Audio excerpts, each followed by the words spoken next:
So, welcome everyone. And I know that there are a few more people who have registered for the recording of this session as well as you. And you guys get to do the interactive stuff. I've got few little quizzes and things, questions. So, if you do have a piece of paper and a pencil or something, have that handy, just note paper. It doesn't have to be, copious notes that you take or anything like that. And so today's topic is climbing Maslow's hierarchy. Can you all see my PowerPoint here? Yep. Okay. So I'm going to leave it on this, and you'll see the little ones down the side. I'll leave it on that because I think once I do it in full size, it stops sharing or something on Teams. So climbing Maslow's hierarchy, and I'm going to be quite upfront here, is that's a little bit misleading because this session is actually to talk through Maslow's hierarchy and to understand where in its almost 80 years that it applies now and where it doesn't. So we're going to be going through it, and I'm going to discuss my perspective on it. And I'm going to also very much welcome you to join in as well. So you all know who I am. For those of you who may have booked the recording, my name is Donna Mortlock, and I'm one of the directors of Blueprint. And my heart's work is creating and delivering our Certificate 3 in personal empowerment. And this is kind of a little bite-sized nugget out of that course. So just before we get started on the content, who here has heard of Maslow's hierarchy and kind of understands it, or does understand it, in fact? Yeah.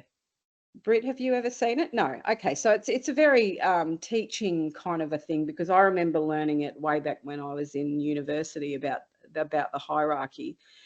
And we're going to be covering it today, and I'll just jump into the next slide. So welcome and introduction. Normally for a longer session, I'd go through and we'd do an introduction of everyone that's here. Just with the 1 hour time limitation, we've got quite a lot of content to buzz through it at a fairly high speed. We'll leave the introduction of who I'm and when we get to the chat, you guys can introduce yourselves. So we're going to be talking about Maslow's hierarchy of needs, and you can see down in the little small pictures that I do have some pictures of it to remind those of you who are familiar with it, and Britt will be introducing you to that as well. So according to Maslow's hierarchy, we're going to have a look at how are we doing as individuals and how are we doing as a society. And then I'm going to give you some more resources that you can look up if you're interested, including a little video. That's great. And we'll do a question and answer and close. And it is my intention to finish by 5 o'clock. So just a little bit of background on Maslow's hierarchy of needs, or Maslow's pyramid, it's sometimes called, is it's quite old now. So it's 81 years old. Essentially what it does is he contends that our behaviours and our actions are driven by certain needs, and that the lower level needs on this pyramid take priority. So for example, our physiological needs on this, the blue section, is going to take priority, in his opinion, from our need for love and belonging. So we're going to not worry about love and belonging if we're hungry, essentially. He contends also that progression is sequential, so it does go upwards, but it is flexible. So you can be focusing on one of the areas at a particular time or in a certain circumstance, and then the circumstance changes or you change and you can focus on a different one. The bottom part of the pyramid is deficiency driven, meaning I need to have food, and when I'm deprived of it, I'm motivated to seek it in some way. And the top half are growth needs, our personal growth needs. He says that everybody has the potential for self-actualization, and we'll have a look at what that actually is in a minute.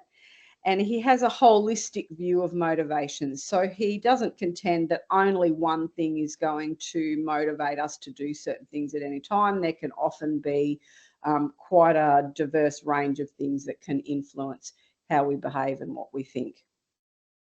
So quick refresher is on the bottom. The physiological needs are all things to do with physical survival: air, water, food, sleep, sunlight, activity, and protection from the elements, which encompasses shelter and clothing. The second level up, so assuming that we have met these needs, is what Maslow says, then we're going to look for the next level of things that we desire or need, and that is our personal safety and security, which can come by way, in this day and age, of employment and financial resources.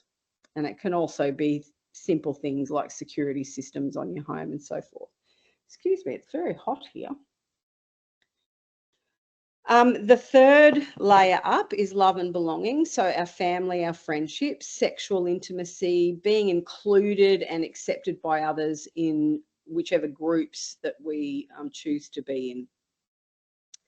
4 is self-esteem, so how we feel about ourselves, and that's recognition, status, respect, achievement, and confidence in being who we are. And the very last one that I'm going to contend, A, does not belong at the top of the pyramid, and B, is very hard for us to interpret what that is because we're all so different.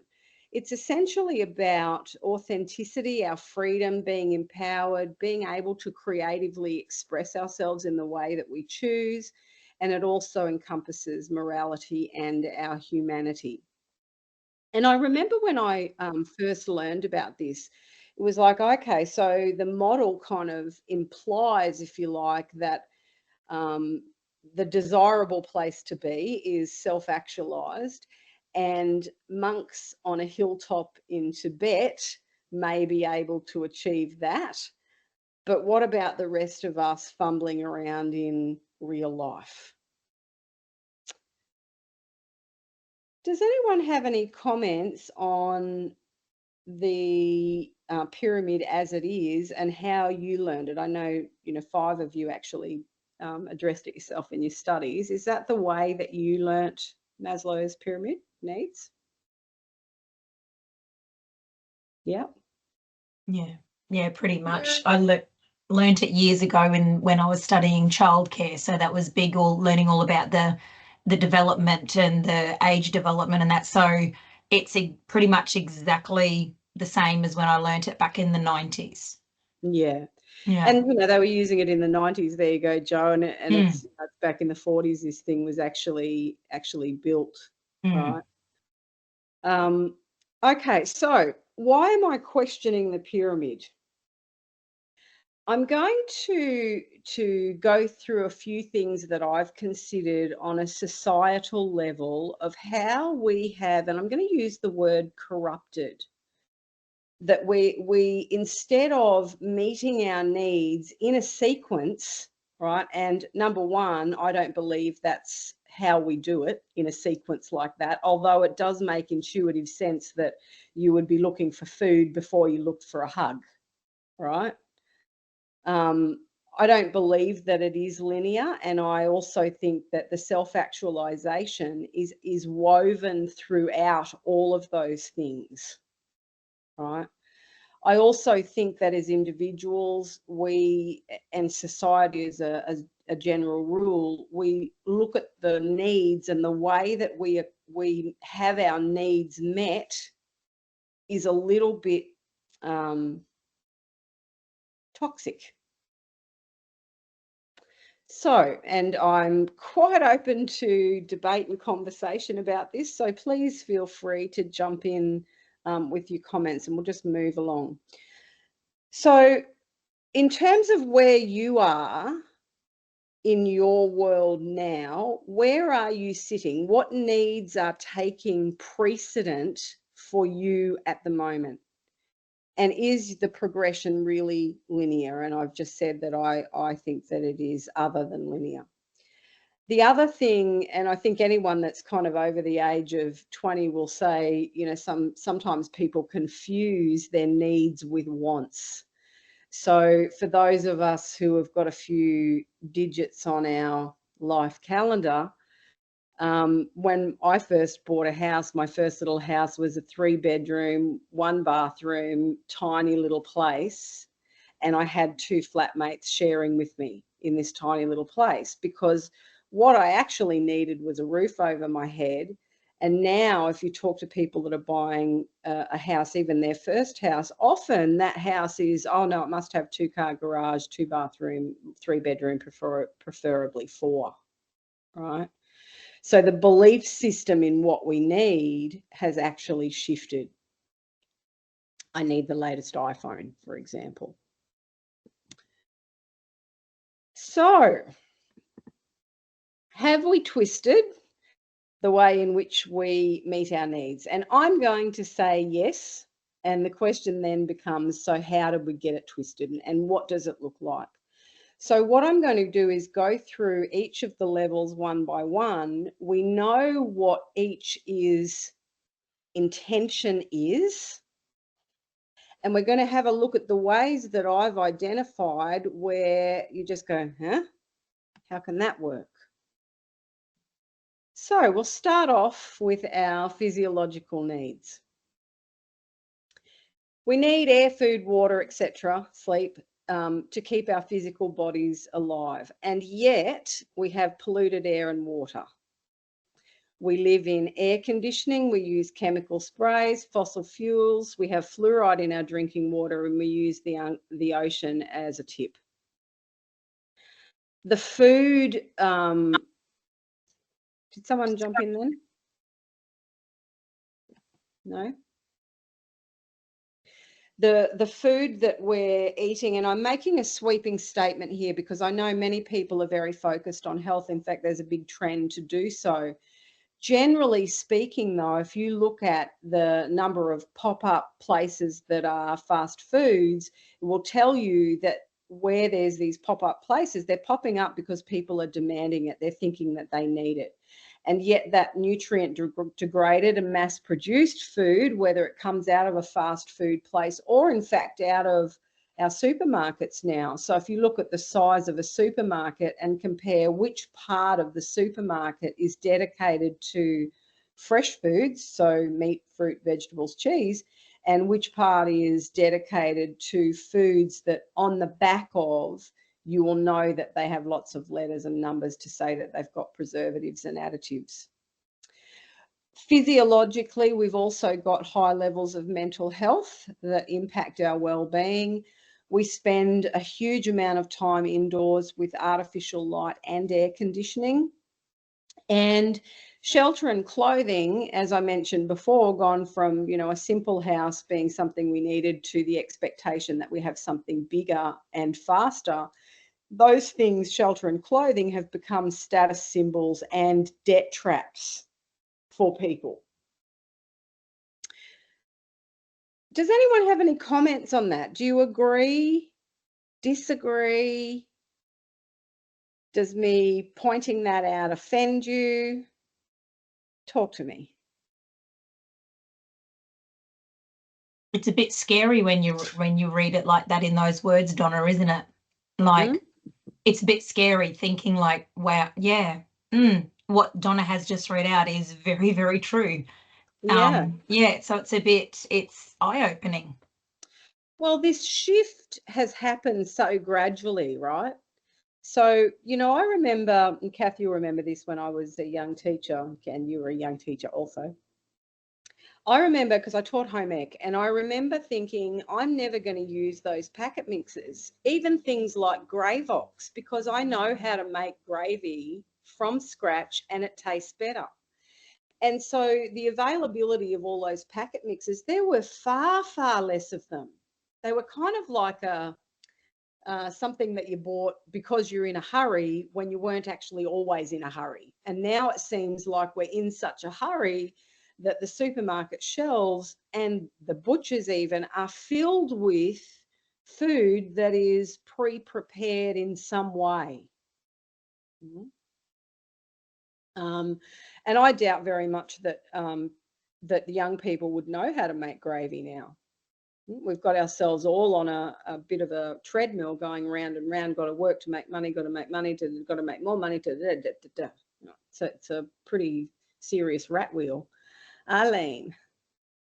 I think it links in quite well with what we were watching last night in the movie night, and because you already prompted on it before, but it's like because of new ways, different ways coming in, we've forgotten. So like even the artificial air, it's only been this last couple of years that I've actually really enjoyed being in the aircon for school.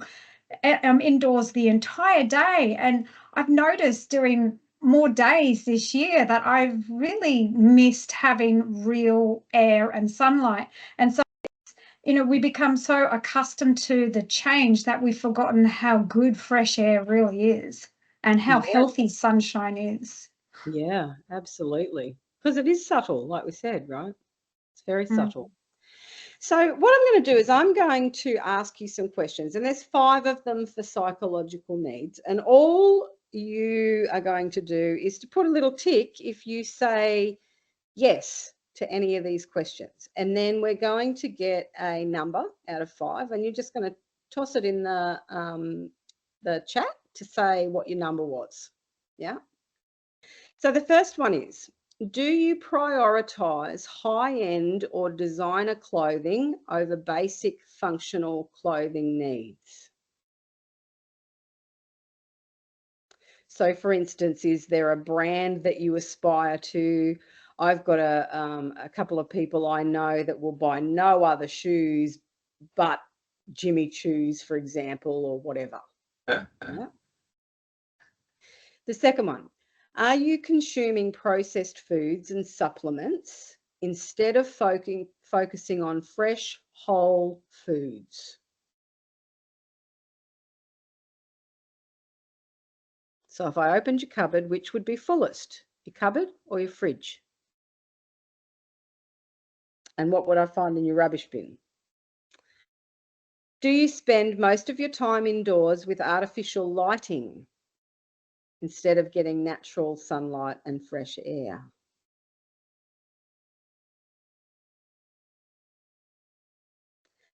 Four, have you ever felt pressured to buy branded water or health supplements instead of choosing affordable, healthy options?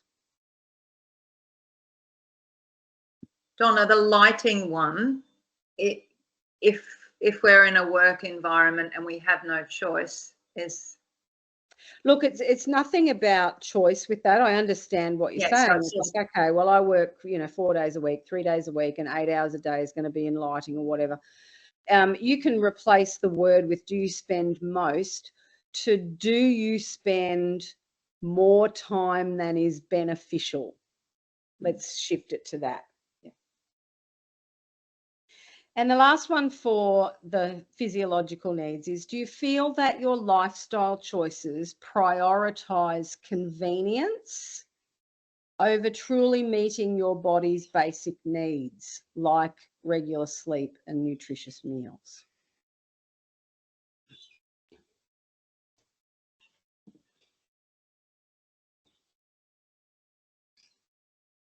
And drop a number in the chat.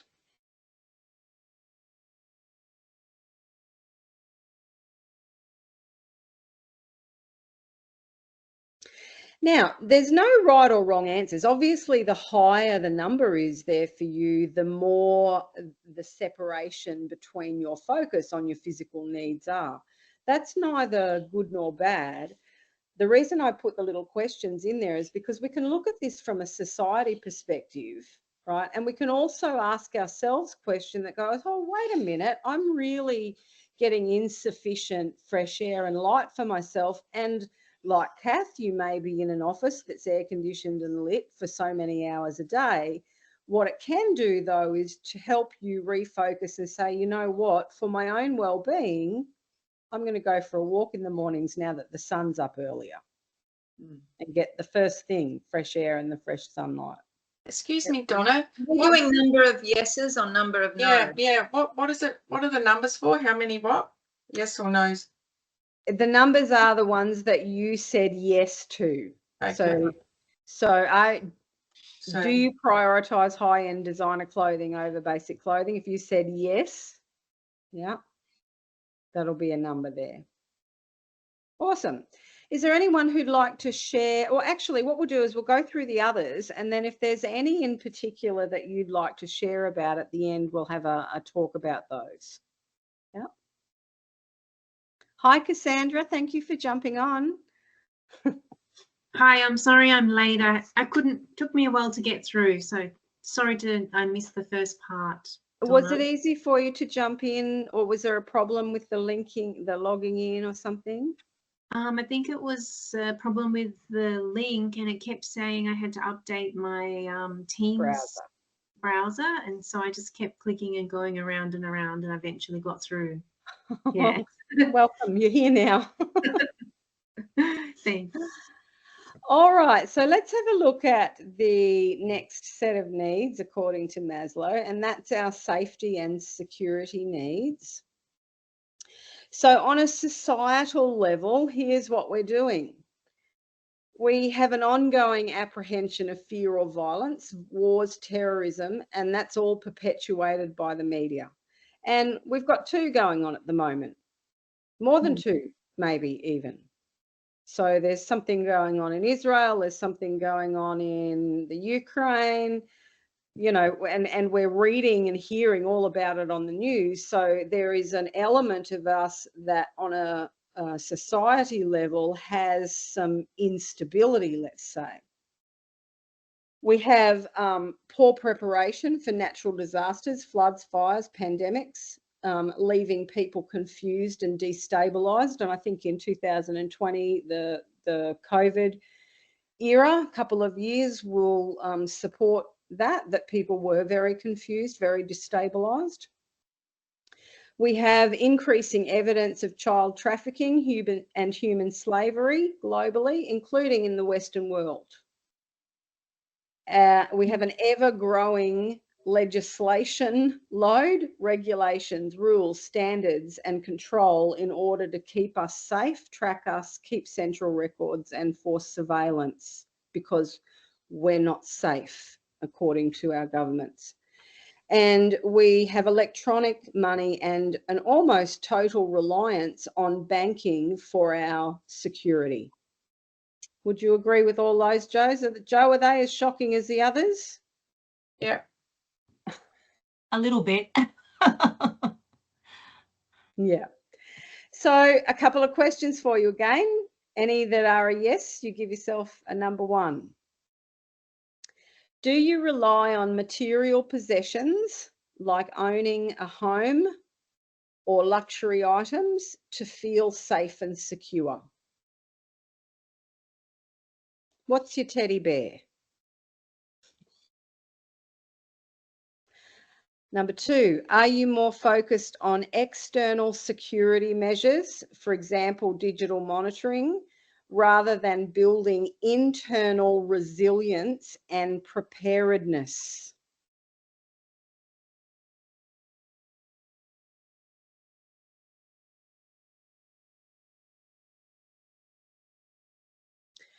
Do you feel anxious about security because of what you see in the media, rather than assessing real immediate risks in your own environment?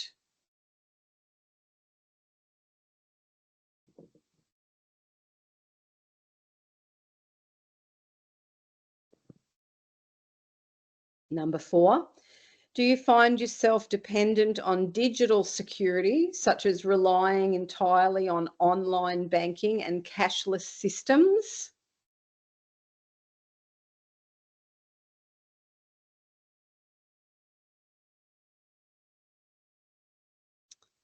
And the last one, do you prioritize your financial status over saving and budgeting? Or, no, so it's a fairly poor question. What it's asking is, do you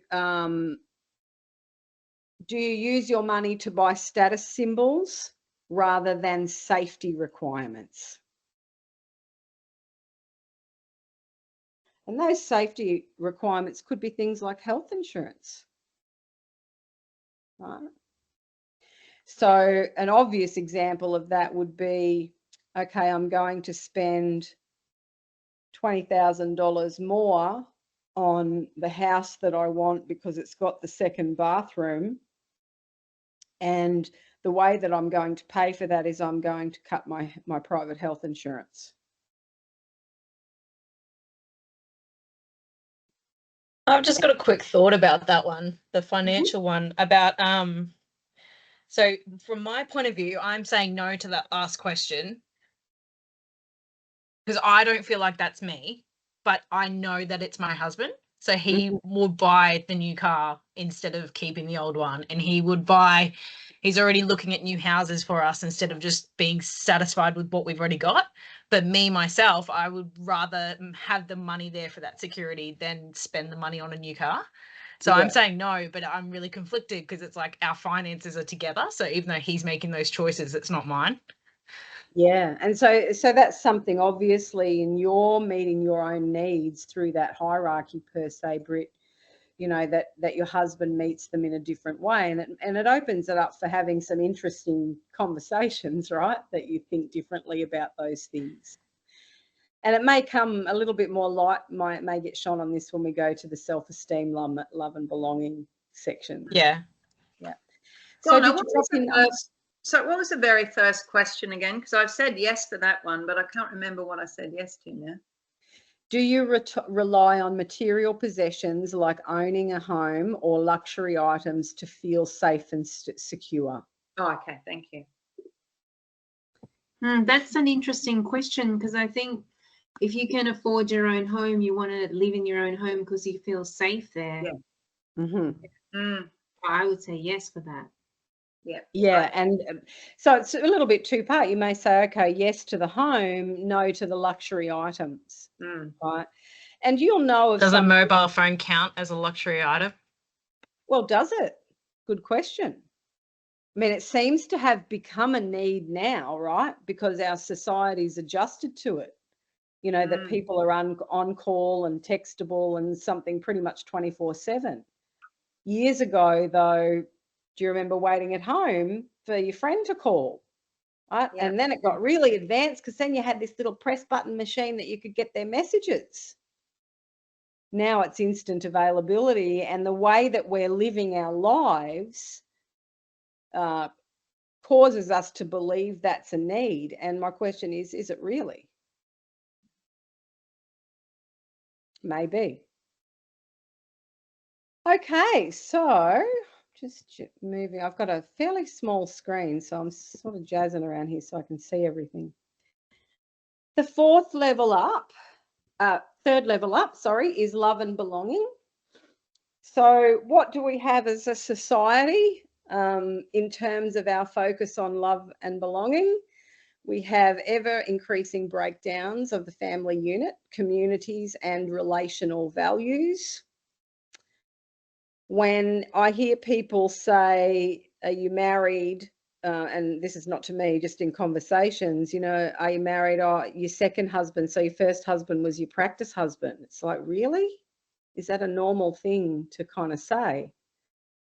Disconnection of authentic relationships in favor of very superficial interactions, social media, pleasure and entertainment. We have sexual disorder and intimacy dysfunctions, pornography, pedophilia, sex as entertainment or a tool for manipulation, and we have rape. And then finally, we have over-identification with groups, thus creating division and separation.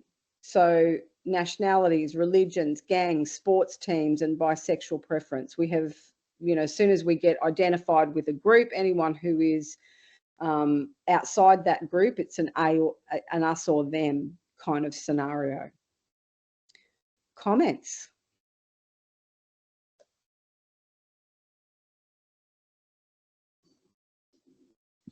Most of those do not reflect the true essence of love really at all, do they? No. No. No. And in fact, I'd go as far as to say all the levels I'm working with, you know, we've got way too many examples of, we're kind of screwing it up on a societal level, right? Absolutely. And that starts with all of us. Yeah. Yeah. Okay. And so our little quiz for love and belonging. Do you feel more of a sense of connection through social media, or do you connect with others more through social media than you do with in-person relating?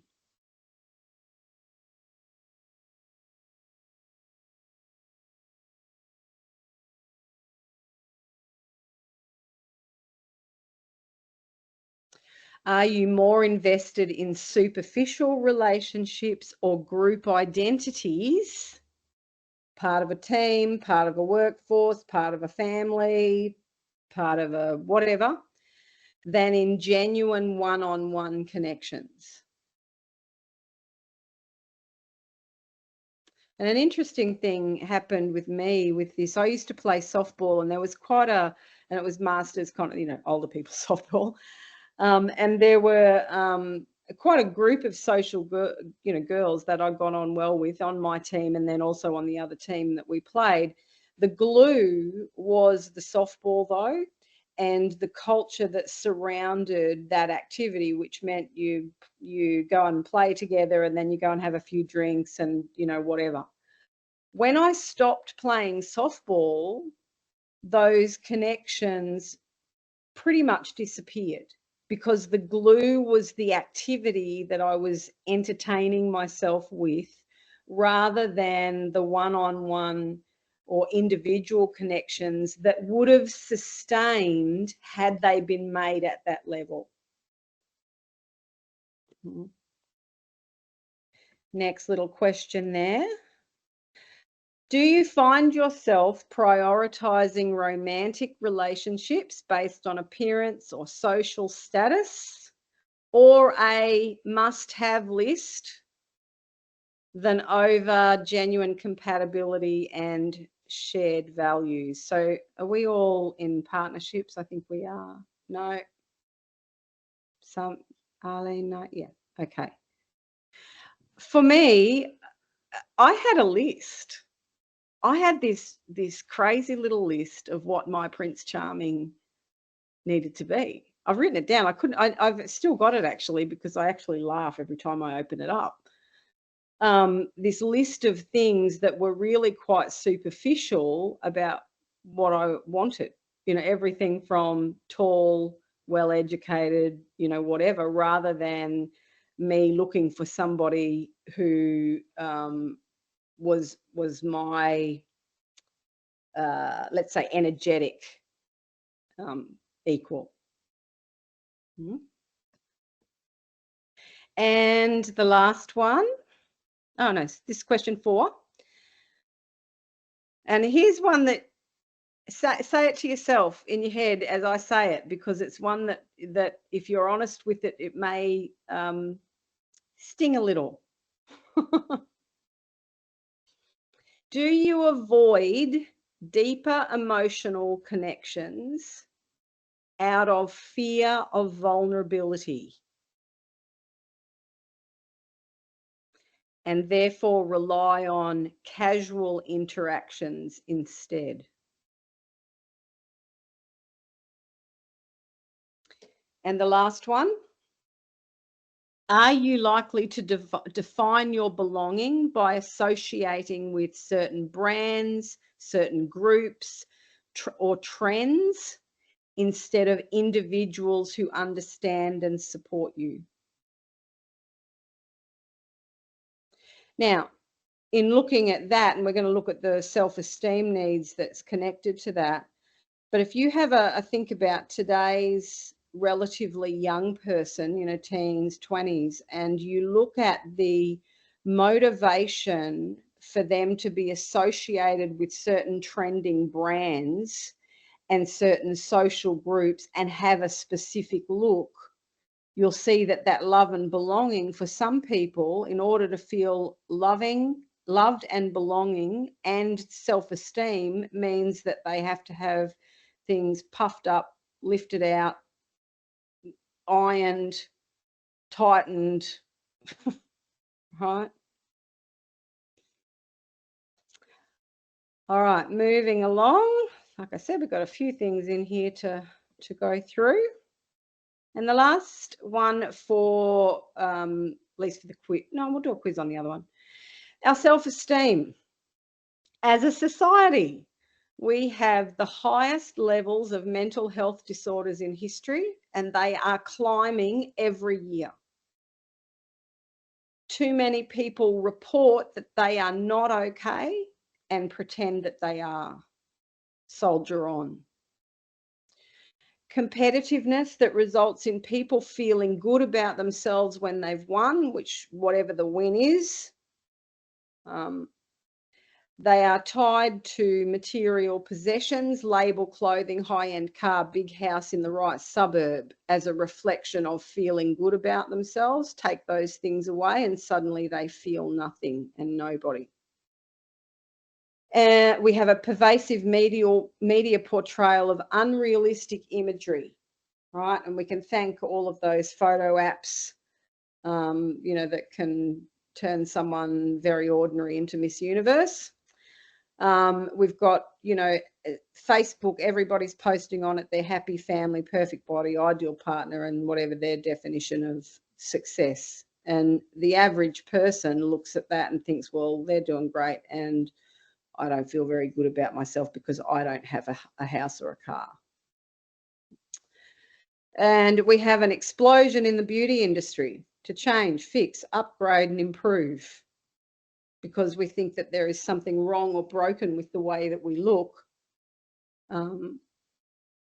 We've got to all look like, well, brat dolls, I call them. Human brat dolls seems to be the latest, you know, kind of trend.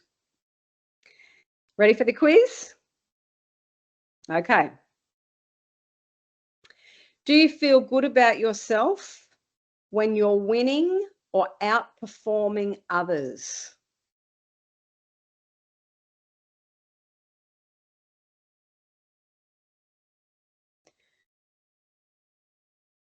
Are you attached to labels, luxury items, or brand names as a way to boost your self-esteem?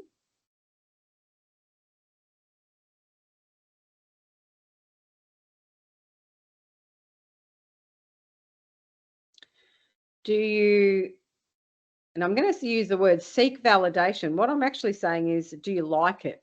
Does it give you a little buzz, right? So does it give you a little buzz on social media when you have lots of likes or follows?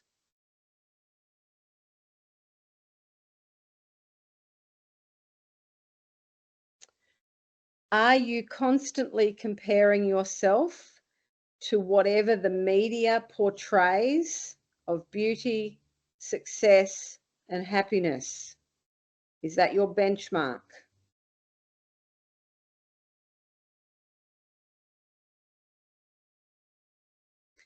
And the last one is, do you feel compelled to improve your appearance or possessions rather than focusing on improving your strengths, skills, and personal achievements? Do you feel compelled to improve your appearance or possessions rather than focusing on self? And just drop the number in our little chat again too.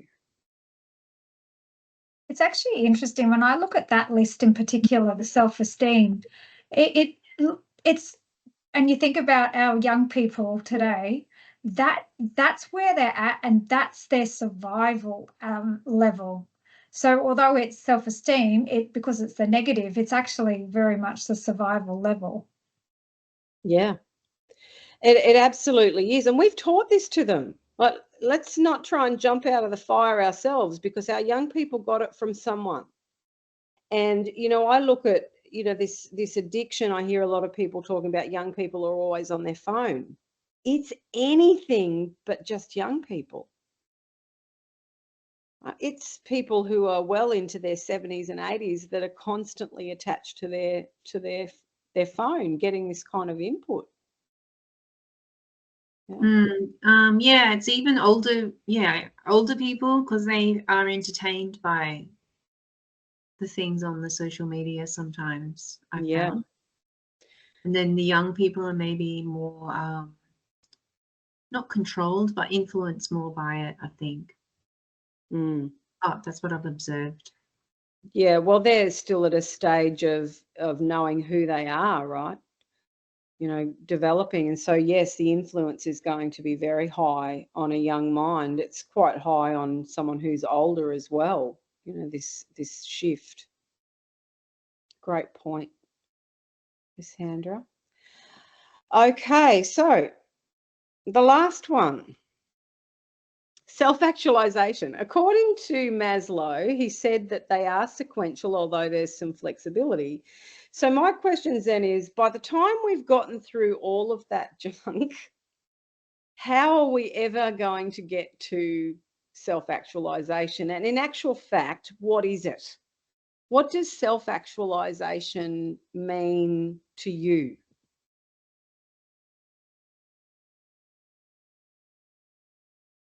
You can put it in your own words.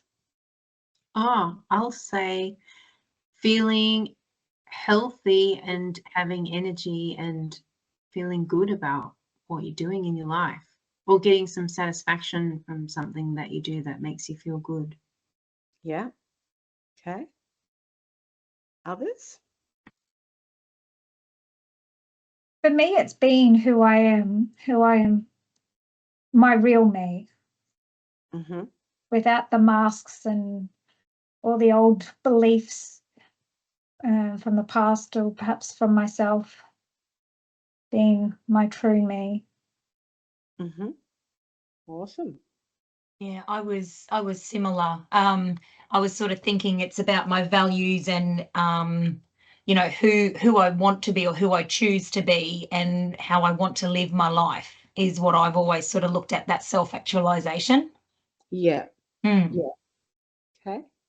Leanne, you said you had a look at that before. How did you understand self-actualization to be? Sorry, I was trying to do it. I would say self-actualization would be like meeting goals, and I think it changes for me too. Like, I don't know, I'm in my 50s now, and I'm like thinking, yeah, I'm going to be myself. I don't need all this crap. And being able to be myself. I find it hard. I feel like I'm always not competing, but the government puts all this stuff in place, and the TV and the medias that just drive me nuts. So yeah, I just kind of trying to block everything out, trying to be myself. So that would be it. Yeah. So kind of resist that influence of the media telling you what it is to be successful, what it is to be a woman, what it is to be, you know, whatever their current topic is. Yeah. Yeah, I find the government controls us so much. Yeah. So it's really hard to be yourself. Well, it is. And another hard part about it, I think, is that it's the government and it's all the systems that we've set up too, that we're let's say trying to move through to be ourselves. The other thing is we don't know what that is. We often don't know what that is. Younger people don't. A lot of people I'm doing career counselling for, they find it really hard to talk to humans because they've been in front of their computers all the time. So yeah. Yeah, I find that quite scary, actually. You know, at what point does our humanity become, where is our humanity important? Because if we can't find something, then we're going to be replaced by AI. Yeah, and that's coming. It's here.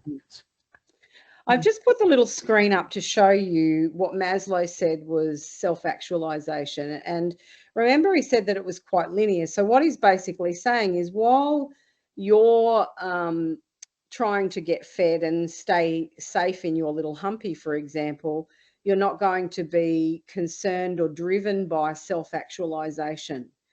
And he described that as being authenticity, having your authenticity.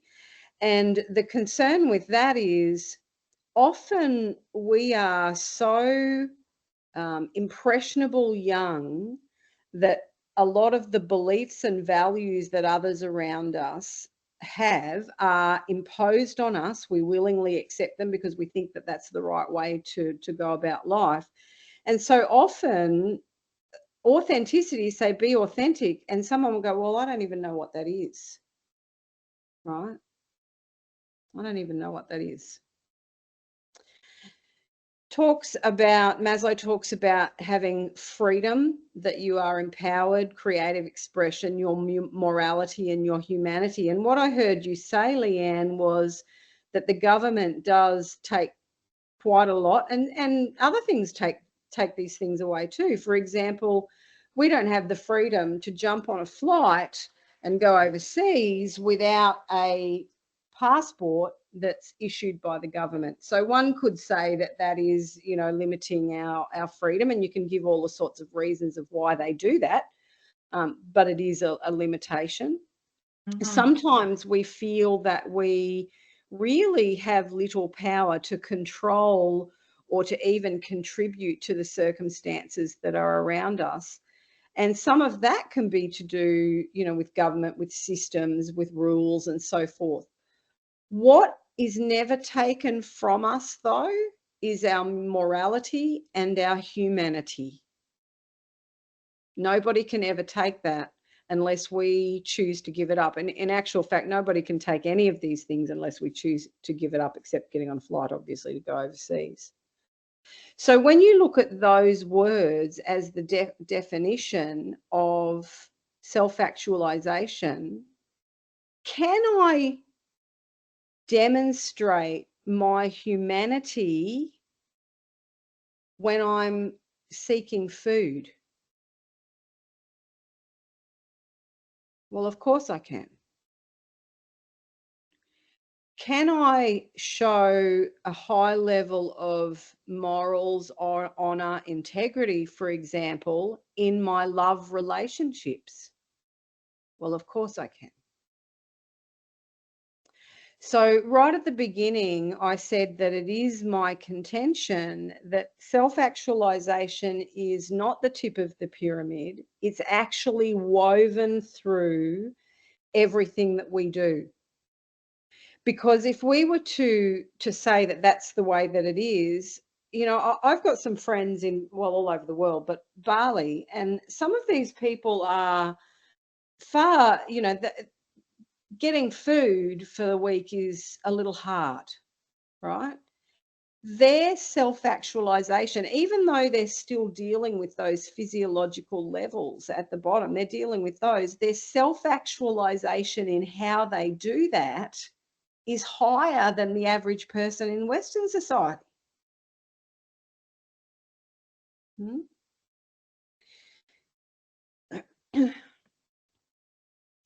So I'll jump back to our questions for this one. Is in terms of your self-actualizing. And I'm going to define that as being the realist, most powerful you is self-actualization. Your realist and most powerful self. So, and you can ask yourself a few questions, is how much of your life do you feel that you can make choices about?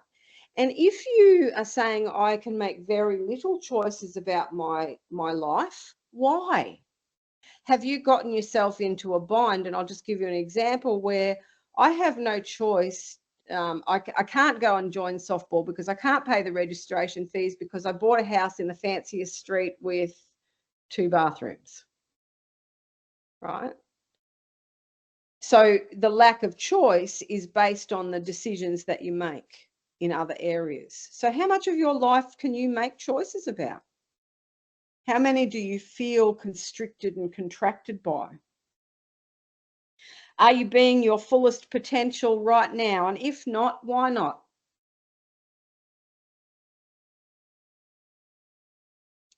Anyone want to have a crack at that one?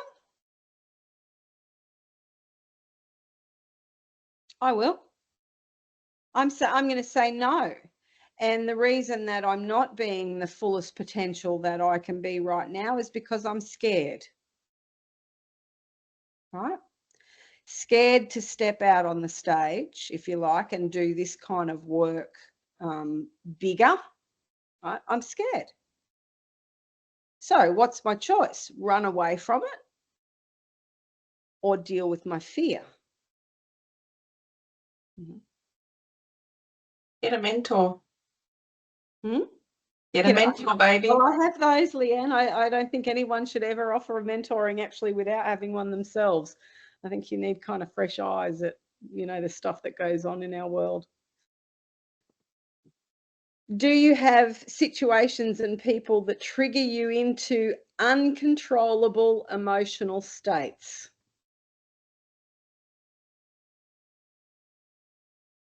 Come on, I'm not the only one. Depends on the situations. Yeah. Yeah. Yeah, so there's always instances where content. we have certain triggers, right? Or certain people even, certain comments, certain things going on. It may be that we're just completely full up with everything else that's going on and one person just lays that last straw, right? So generally speaking, and I'll make a sweeping statement here, we tend to react when we have baggage.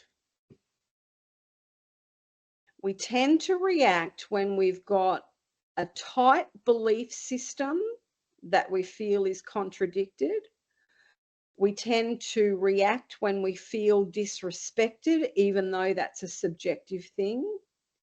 We tend to react when we're fragile and overwhelmed, right? Who knows somebody who says yes, or who is somebody that says yes? Could be you. That says yes all the time and is kind of the go fix it person, and they're generally very well organized. And then when somebody does something that appears to be lacking in gratitude or asking too much, that kind of give an inch, take a mile thing, that you explode. Who knows somebody like that, or is somebody like that? So those are the things around authenticity. And I'm in no way saying that they're bad things. They're part of the human experience. And what we can grow out of it towards the self-actualization is to know in yourself, well, I can feel this bubbling up. I obviously have an issue with that because I'm starting to feel angry or I'm upset. And often it's about something that's very straightforward, and we've picked it up in a certain way that triggers off all of our fears and makes us be the opposite of what we would choose to be, right? So we choose to have calm relationships. We choose to have peace and quiet and to say our bit. We choose that, and we often achieve the Zen by pushing down what we need until someone pushes too far, and then we explode with stuff like, you bloody never do that. No. We explode, right? When setting the boundaries could have been the answer rather than exploding or suppressing. Explosions come from suppressing. So if you're exploding about certain things and people, you can guarantee that somewhere along the line, you're suppressing.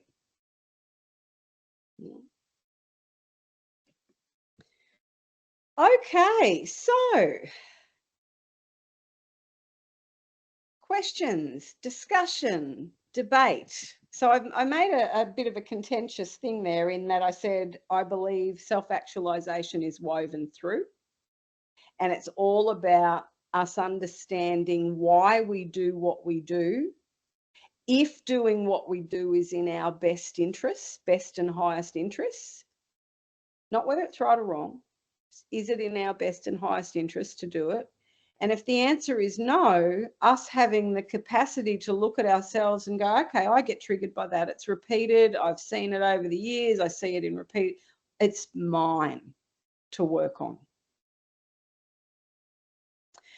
And then I also picked apart how well we're doing as a society, and our little numbers on the side. You know, we've each got, for the most part, some little areas that we could consider. Is this really the needs and wants, and how am I serving myself with what I do on a day-to-day basis for myself, for my family, for my community, and for humanity? Because humanity got in the way that it is with those needs. We're all part of humanity, so we all can kind of take a look and go, what am I doing to contribute to that? Comments?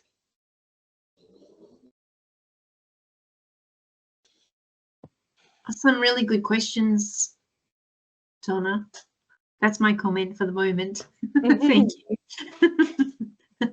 There's an old saying, actually, the quality of your questions speaks to the quality of your growth, actually. You know, so sometimes these things, because I realize that not everybody goes around their day thinking about how Maslow's hierarchy has been screwed up like I do. That's just one of my little entertainments. But once it's kind of presented to you, go, oh, you know, it's looking a little less pretty than what I'd choose. Yeah, you've got me thinking about it a lot now, Donna. Jolly good. That's my purpose. Yeah. Lots of reflective thinking coming up, I think. Well, just to refresh your knowledge. Oh, look, it cut off resources. Let's fix that. There are lots of little short videos on YouTube. The one that I like the most, and you can take a screenshot, or actually I'll copy it and I'll put it in the chat, because this little these video producers called Sprout, they produce little animated videos that make it very easy to understand the concept of what they're teaching. And so there's a little Sprout video about Maslow's hierarchy.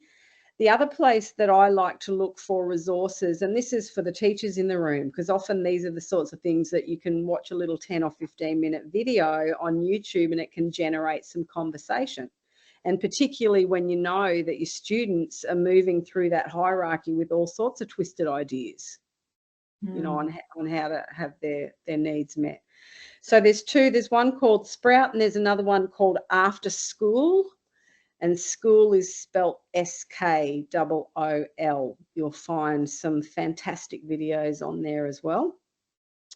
And if anyone would like the PowerPoint presentation, you're quite welcome to use it for your students or for whatever. Just let me know. Does anyone want it? I'll email it to Kath, Joe. Yeah, I would, because I missed the first bit of it, please. Yeah, and you'll get a link also, Cassandra, to the recording, because these are just going up for quite a few people registered for the recording only. So so that's. I'd like a copy.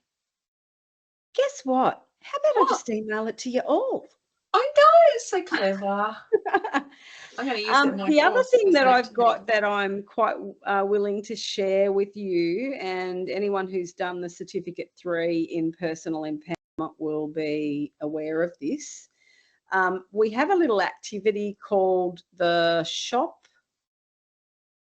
What's it called, Kath and Arlene? Or Joe? Yeah, I think it was called the Store. The Store. Yeah.